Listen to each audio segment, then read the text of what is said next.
এয়া প্ৰিণ্টিং হৈ গৈছে চাওক প্ৰিণ্টিং একদম হাই ৰিজলিউশ্যন প্ৰিণ্টিং হৈ যাব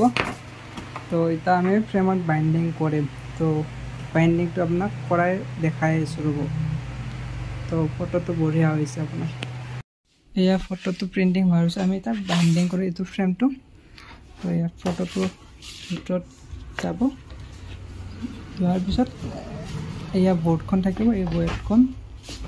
ভিতৰত দিয়াৰ পিছত তো পিন মাৰিব লাগে পিনখিনি মই মাৰাৰ লগে আপোনাক ভিডিঅ'টো প'জ কৰি দিওঁ এয়া পিনবিলাক মাৰা হৈ গৈছে তো এটা আমাৰ টেপ মাৰিব লাগিব টেপ মাৰাৰ লগে মই ভিডিঅ'টো প'জ কৰি দিম এয়া ফাইনেল লুক তো এইবিলাক আপোনাৰ এৰি দিব লাগিব তো এইটো থাকে মানে এইটো আপোনাৰ স্ক্ৰেচ নপৰাৰ কাৰণে দিয়া যায় তো এনেকুৱা হ'ব যদি আপোনালোকে অৰ্ডাৰ দিব বিচাৰে তো চাইডত দিয়া নম্বৰত অৰ্ডাৰ দিব পাৰিব